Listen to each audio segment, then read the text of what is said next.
Are you tired of your relationship cycles where you wake up wondering, how did we get here again? Maybe you want some space and independence in your life, and all she wants is to be right next to you all the time.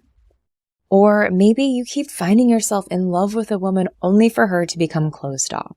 The more you try to win her over with affection, the further away from you she seems to become.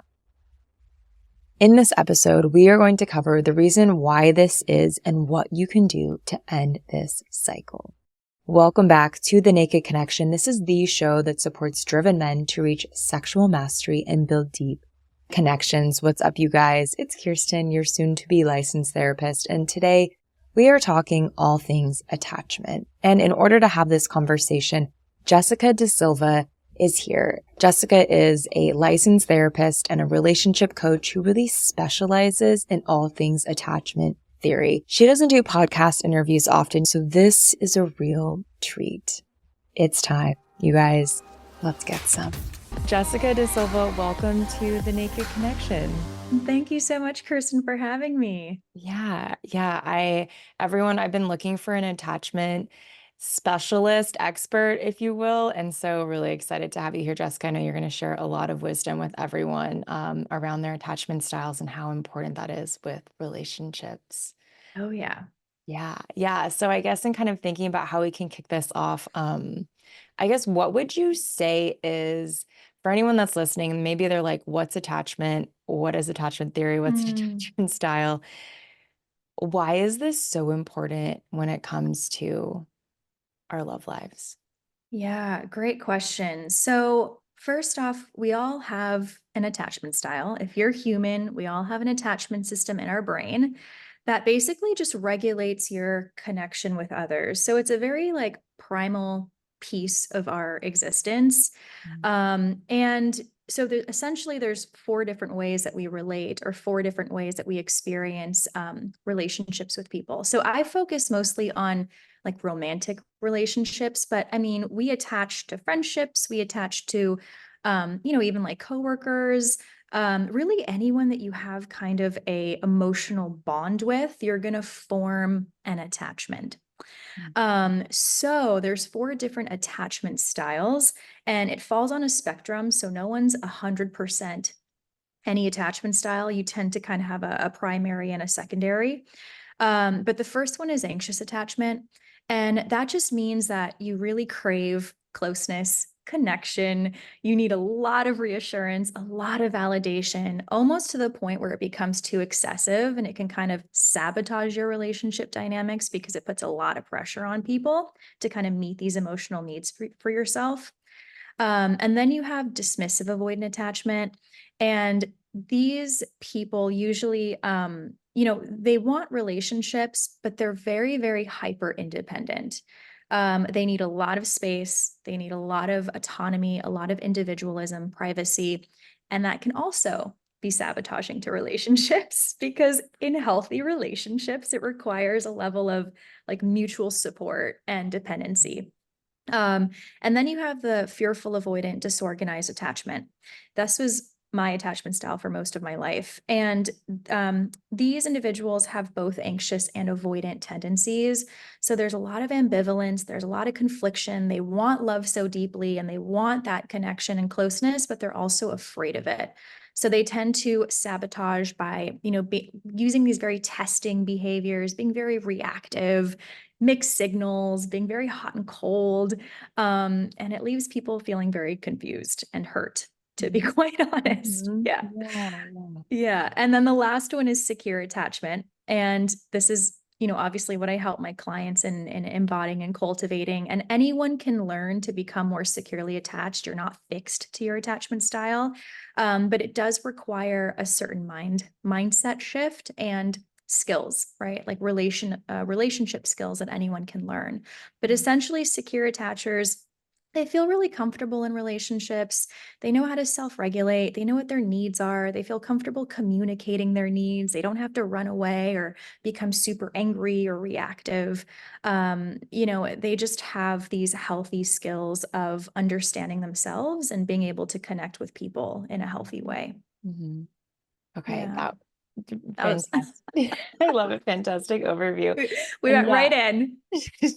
yeah, we are all business right now. No, yeah, and I think it's important to understand not only your own, but what other people's are, from what I understand, in relationship, right? So I appreciate you sharing the breakdown of all four of them and how we're kind of all wanting to move towards being secure. And it's interesting that you share that it's not like we're born with an attachment style and it lives with us forever. I mean, we can change if we want, is what I'm hearing. Yeah, 100%. People usually get stuck on this idea that this is just the way I am and this is how I experience love and relationships and, like woe is me. And Mm. that's not the case at all. You can definitely break those attachment patterns. Yeah. Okay. And I know it's like so often that an avoidant person becomes attracted to an anxious person, and then you end up in this dance with one another, which I have been in multiple times. And and I'm wondering from your experience of if someone's noticing that they're in a cycle, or maybe they notice that, hey, I'm avoidant, my partner's anxious. What do you do in that moment? Yeah, yeah. So that's the most common relationship dynamic is anxious with avoidant. And it's for a couple of reasons, right? Like both are very different in terms of their personalities and the way they kind of approach life.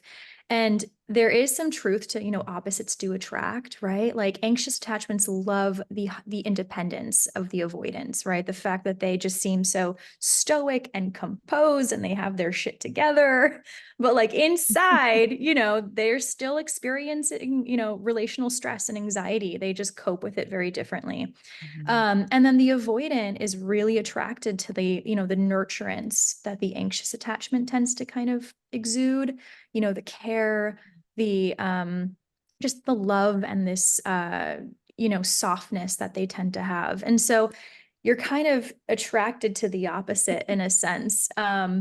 Yeah, so they can teach a lot to each other and they can help each other grow and heal in a lot of ways. Um, but yes, in order to make that relationship dynamic work, they need to understand how the other one operates. They need to understand the attachment style and also what your attachment needs are. So, anxious attachments will have specific relationship needs, and so will avoidance. Mm. Yeah. Okay, this is good to know. And I will share, I've definitely fallen into the avoidant bucket. And I'm like super aware of that. So it's interesting to hear as you were sharing the attraction to the nurturing part, I totally resonate with that. And because I always wonder like why are we attracted to the opposites? When you're in that cycle and you're experiencing this desire to like get away from someone, I'm always thinking to myself, why am I also attracted to them at the same time? Yeah. Yeah. Okay. Yeah. Yeah, I was gonna say there's another piece to that too. So like Mm, if you on a deeper level, the reason why we're also attracted is because when we look at attachment science, we're kind of recreating these attachment patterns, whether we're aware of it or not. mm, So if you are used to like feeling very pressured by your attachment figures, or if you're really used to kind of feeling like I'm a disappointment, I let you down, you might be attracted to people that kind of reinforce those belief systems about you. mm. Um, it's safer to be alone. It's safer to like not be in a relationship. I know it sounds super counterintuitive, but you might seek people that make you feel that way and might cause you to want to be alone even more, in a sense. Yes. So it's like Yeah, almost like a self-fulfilling prophecy of here we are improving yet again. It's safer to be alone because exactly. I'm in a dynamic with someone that's pushing me a certain kind of way. Yeah. And same goes for the anxious attachment, Mhm. right? It might reinforce the idea that, okay, here I am with an avoidant who doesn't want to be with me, like wants more Mhm. space than he wants to, or he or she wants to spend time with me. And so that might feel like I have to fight for love. I have to neglect my needs in order to meet this person's needs. I'm not good enough. I'm not lovable. So it's not really what we want to experience. It's just that subconsciously we're just recreating these similar relationship dynamics. Yeah. Yeah, it's so interesting how our there's like this whole subconscious world unfolding underneath us without even being aware of what's actually consciously happening.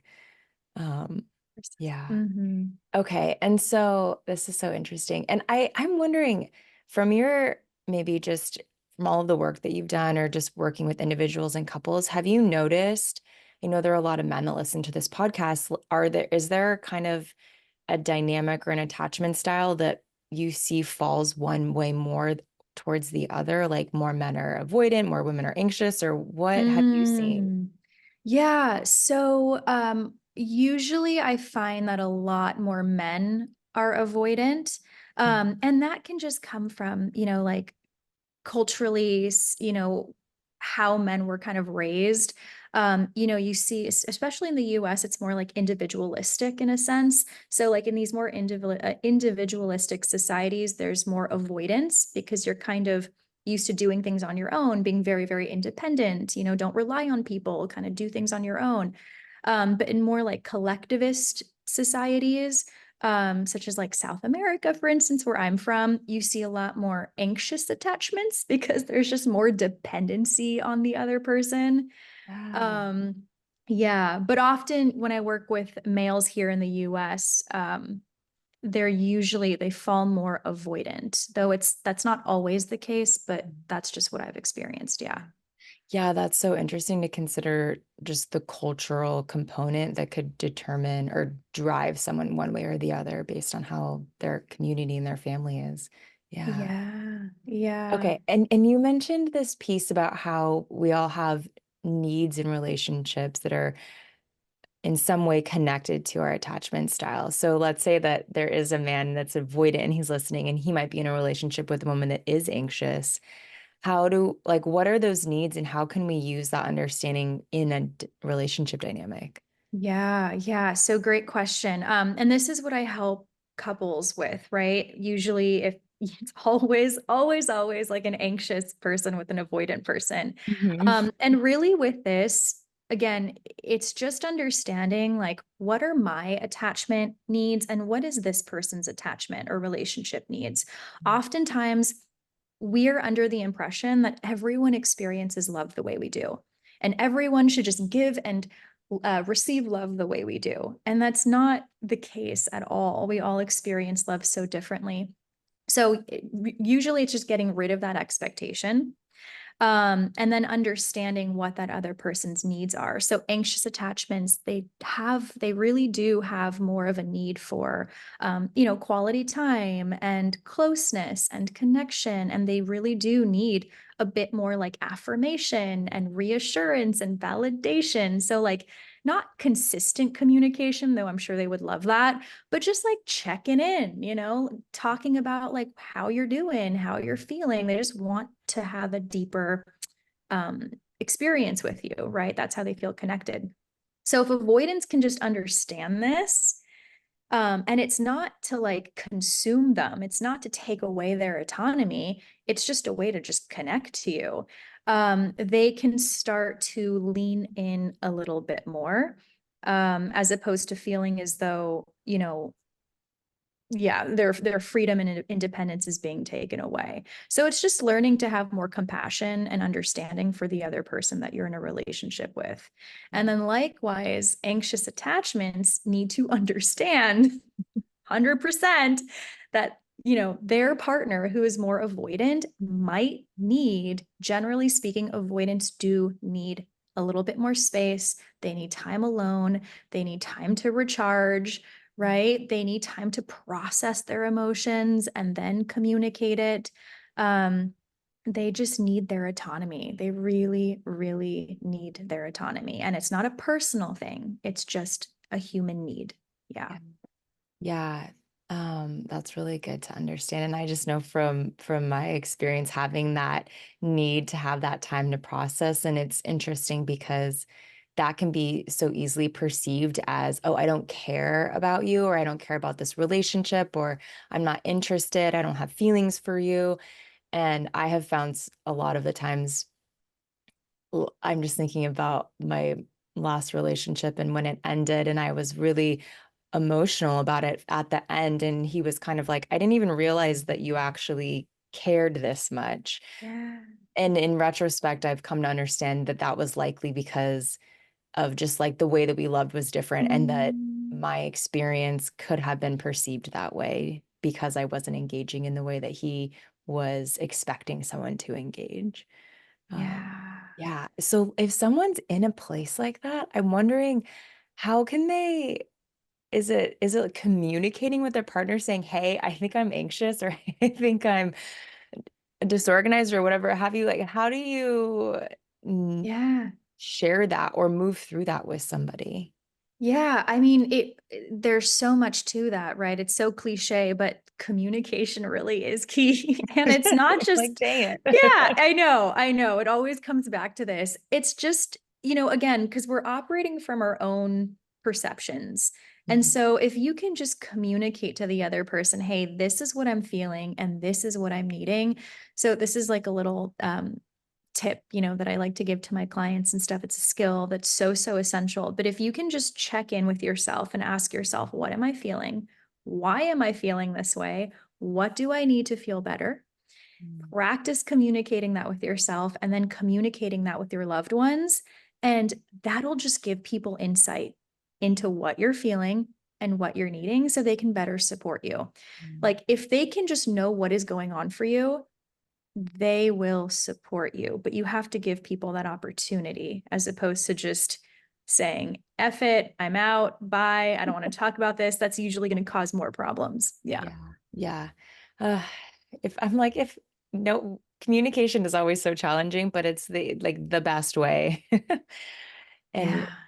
I know we're talking about anxious and avoidant, and I'm wondering, and not like we want to not be attracted to these people, but this is a question that I get asked all the time, and something that I personally am exploring as well is how can I become more attracted to healthy behavior, or how Mm. can I become more attracted to, yeah, a secure person? How can I like actually crave being with someone that is healthy? Because I think a Mm. lot of the times people are out in the dating world or in relationships and they're almost kind of not addicted to this toxic behavior, but there is like this element of that that is so enticing. And how do we find the healthy to be hot? Yeah, this is so funny that you're bringing this up, Kirsten, because I just entered the dating realm after being broken up for a while. I was in a 6-year relationship and, just applying all of this Yeah. into practice. Because I noticed myself having, I had fearful or disorganized attachment for most of my life. So that anxiousness and the avoidance is very much there. And I see myself weirdly attracted to the person who's emotionally unavailable, right? Um, just Yes. fireworks and just the, preoccupation with, and it's real. It's so, so real. But I think for me personally, and what I like to teach too is just understanding like what is healthy for you and what isn't. Like if you're feeling anxious, if you're feeling constantly triggered and dysregulated, it's not a good sign. It just isn't. Even if that person is gorgeous and smart and stunning and talented and nice, they could be a really nice person too. Um, you know that it's not good for you, right? So I think you kind of get to a point in your maturity that you realize, wait a second, how do I want to feel? Like, how do I want to feel? I want to feel peace. I want to feel regulated. I want to feel content. I want to feel happy. So those things no longer are very attractive for you because you've been doing so much of the work to kind of create your own inner peace, to Mhm. create your own inner stability, to create your own inner happiness, that you no longer want emotionally unavailable or really triggering reactive people to take that away from you, you Yeah. know? Yeah, I that's such an interesting way to look at it because I think so often we get stuck in this lens of who is this person? Like, yeah, are they accomplished? Are they this? Do they check these boxes? Are they attractive? Am I like all of these things? And we forget to look at how do I actually feel when I'm around this person? Or what thoughts am I having? Or do I feel confident? Do I like what's unfolding for me when I'm in a relationship with this person? Mm. Yeah. So thanks. 100%. Yeah. Yeah. And I wanted to say too, because I know you Yeah. have a lot of men listening to this, so you might have a lot of avoidance in here in your Yes. community. Yes. Um, We're all here. No. and something with the avoidant attachment, I feel so bad. And I really, really try to shift this narrative around the dismissive avoidant attachment because they usually get this really bad reputation for being like cold and heartless and not caring. And that's not the case at all. Again, it's just that they cope with their emotions so differently. Um, but it's really important for avoidance, people that have avoidant attachment style, to also be in tune with how you're feeling in relationship to others.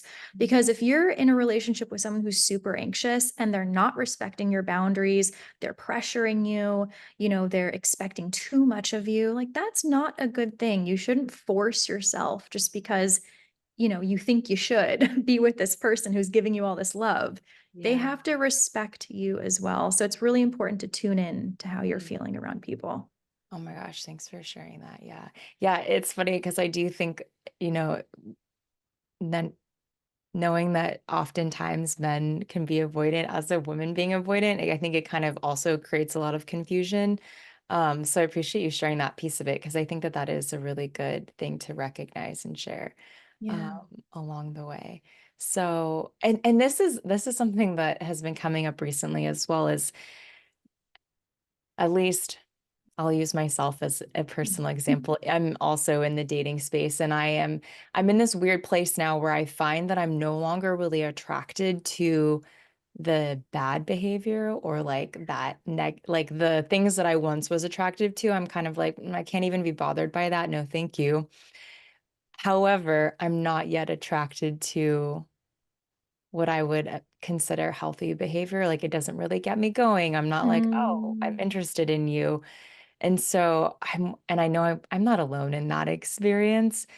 Like, what would you say for someone that's in that place? Like, how can you get over that kind of the hump into the next stage of this growth? Yeah. Well, question for you, Kirsten. When you think of like a secure or healthy person that you would like to be attracted to, what are those qualities? Like what are those qualities that they have? Oh, like thinking about it in terms of like an intimate relationship dynamic, probably that they're like consistent Mm-hmm. and like actually committed and like engaged in connecting. Mm, I Yeah. love that. I love that I'm writing this down like I I'm know. in It's like, session are we right in a now. therapy session now? What's happening? No. It's just like impulse. That's yeah. So with that, right? It's a matter of like we have to create a sense of familiarity within us in order to look for that outside of us. So again, we're attracted to what is familiar. So for you, if you have this need for, consistency and commitment, and you mentioned like engagement and connection, what would it look like to do those things for you? So what would it look like to be consistent for yourself, to really show up for yourself, to really engage with yourself, to connect with yourself?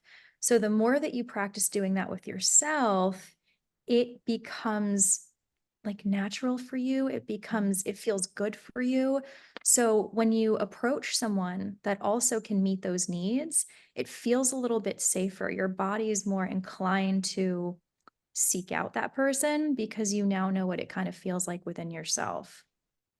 Got it. Okay, this is interesting because it's almost like by giving yourself the need, because I think so often and so much of what I've read is like we're searching for this in other people and almost like the answer is it is in relationship.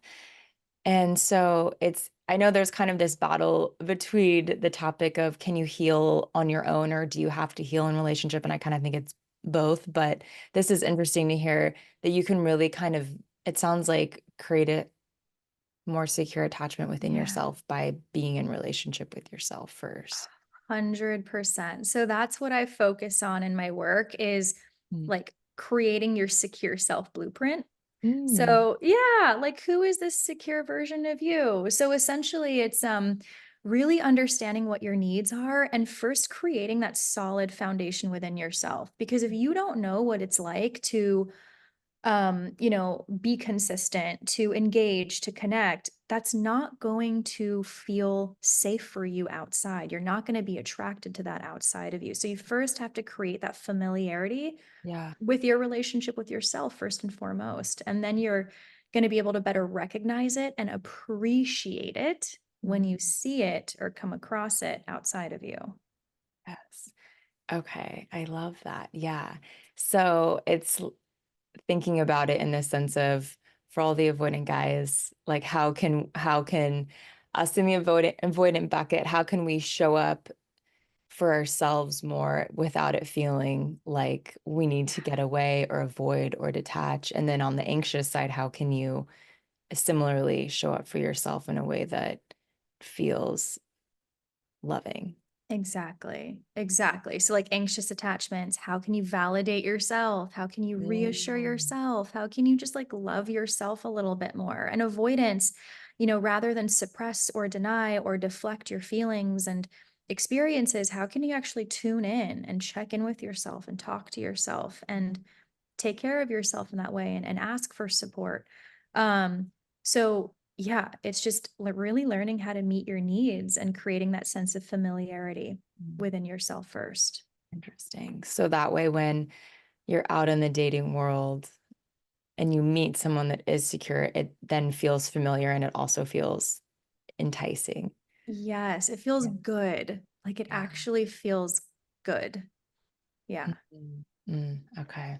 Yeah, I find I have these really interesting conversations with people that are in the dating world. I know it's kind of like interesting with all of the dating apps and all of like this availability and also not at the exact same time and trying to navigate between if I feel butterflies or if I get really excited to be around this person, is that a good sign? Or if I feel bored and nothing is, but it feels like stable, is that what I'm supposed to go for? So there's at least from the conversations that I have with single men and women, there's a lot of confusion around where to go and what to know is the right Mm. experience to have. I don't know if you have any insight on that piece for all of the single men listening. Yeah, yeah. So I feel like that's a really common question. And a lot of and there's different schools of thought on this. Like there's some people that say if you have the butterflies, that's not a good sign. You shouldn't have the butterflies. And then there's some people that say, if you don't feel anything at all or if you don't feel any excitement, then that's not the right person to be with either. I think it's you know, I don't think that it should feel stale and you should force something that Yeah. feels stale. I don't think that's right.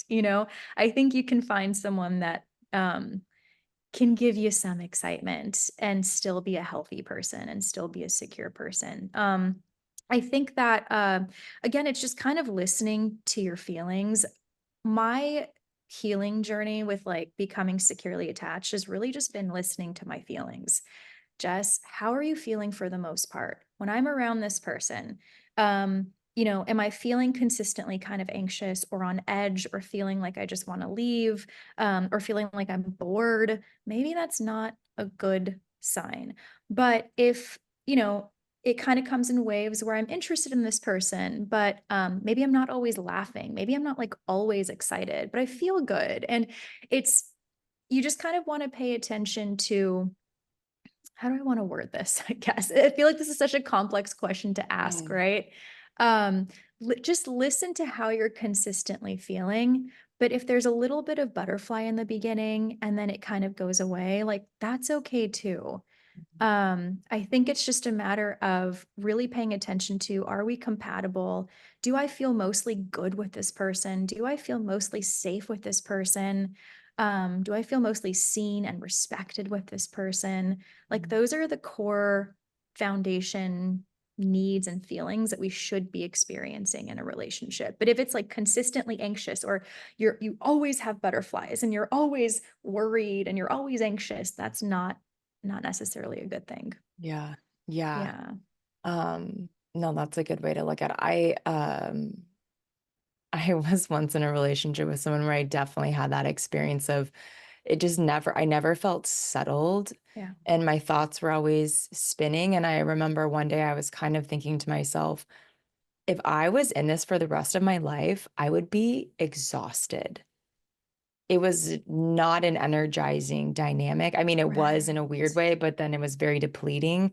And so that was when I looked at that. I mean, among other things, but I recognized, oh, this would be an exhausting way for me to live my life, Yeah, there you go. to have that dynamic all the time. So that was one question I kind of looked at myself, like if this was forever, how would that feel? Or how would my Yeah. life be long term? Yeah. And you want to pay attention to how someone's consistently making you feeling because that's going to like that's a pattern.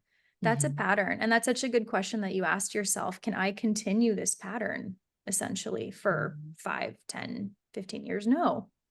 No, I'd have a heart attack. This Yeah. it's not sustainable. It's not Yeah. sustainable. Yeah.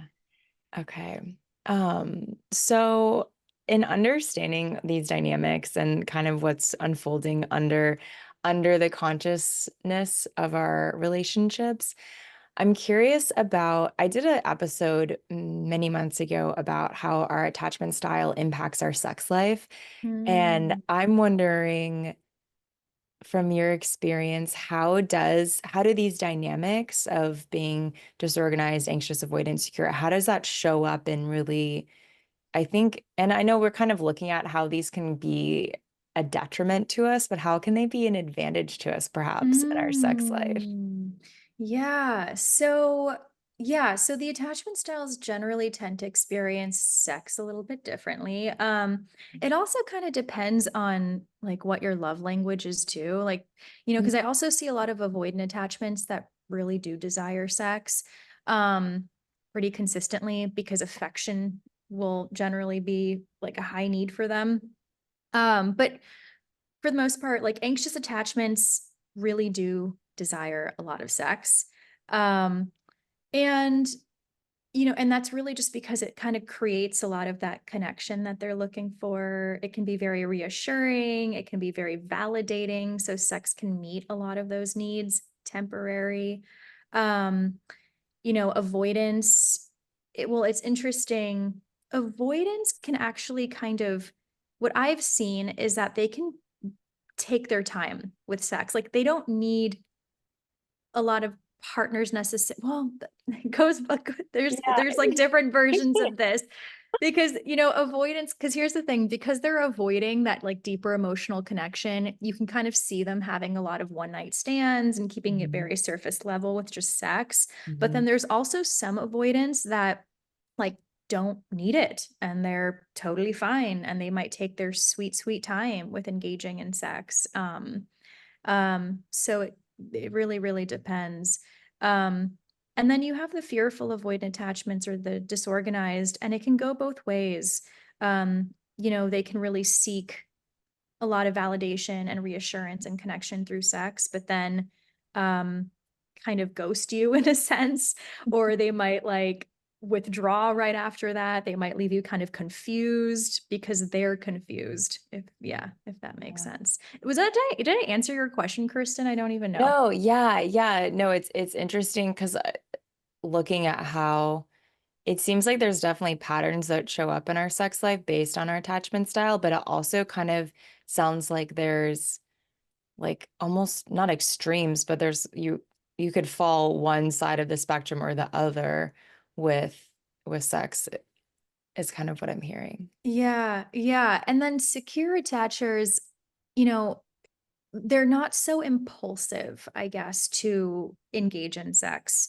They might take their time with choosing the right person to have sex with. They might, have to go on a few dates or like really get to know this person before engaging in sex. So there's a lot more intention and thought usually seen with secure attachers, whereas anxious attachments might be very impulsive. Disorganized attachments might be very impulsive. Avoidance might just not even engage or might just have a one night stand type of thing. Keep it very, very surface leveled. So it's interesting to kind of see how it manifests differently for them. Yeah. Yeah, it's so fascinating how we all seem to have, I mean, ultimately, I think most people really want to be close to somebody. Like we want to have those intimate experiences, like we crave, I think we're just human nature, we crave connection. Yeah. And so when that is then folded into how we have these interesting dynamics, it makes like, yeah, we might want to be close to someone while also being far away, or like Yeah. leaning into a sex being this way of filling a need or calming an anxiety or like feeling love in the moment.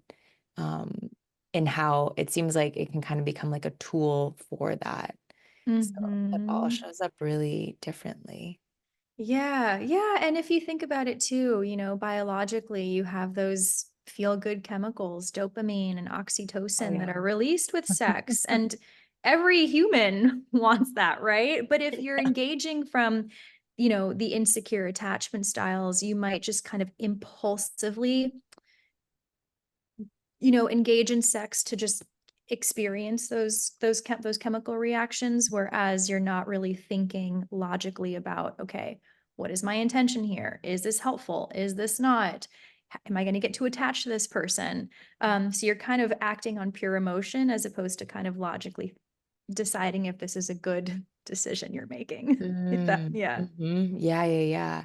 And exploring our attachment styles. And it seems like I know you've shared some tools on how to, kind of create the dynamic with yourself or just some questions to ask yourself to move towards becoming more secure because it sounds like the more secure you are, kind of the healthier, more expansive your relationships can really be, whether it's romantic or with friends or work or family, whatever have you. So how can we move towards becoming more secure? I know it sounds like so much of this is rooted ultimately in some of how we were raised and our childhood experiences and looking at our parents or our caregivers and that dynamic that unfolded there that then kind of sparks this style of engaging with others.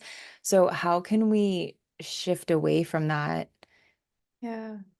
Yeah. So I mean, this would be a great space to listen to your podcast and learn about your attachment style. Because again, we're all operating from one. So you can't really get away from it.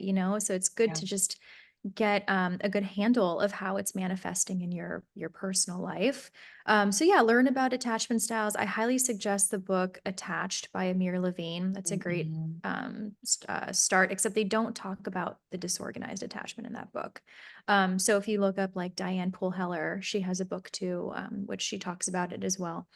But yeah, learn about your attachment style, learn about your needs, right? Every attachment style is going to have different needs. Really begin meeting those needs for yourself, those things that you crave in a relationship. Learn to give that to yourself first and foremost so you can create that sense of familiarity. You know how to develop those relationship skills. Another thing too is like challenging your insecurities. Like, what are your fears around love and relationships? And that's usually rooted in your past from your earlier relationship dynamics. So rather than, let that have control of your life, really begin to challenge it. It's one of the things I like to ask myself is, Jess, is it 100% true that, relationships will consume me? Is it 100% true that I'll lose all of my freedom when I get into a relationship? Mhm. No, I can't absolutely know that. Not everyone's the same, right? There's people out there that will respect my boundaries, that will want to support me and love me. Um, so just really good to kind of, challenge those insecurities and those fears. And don't be afraid to seek support. There's lots of therapists and coaches and books and resources that are available. Yeah.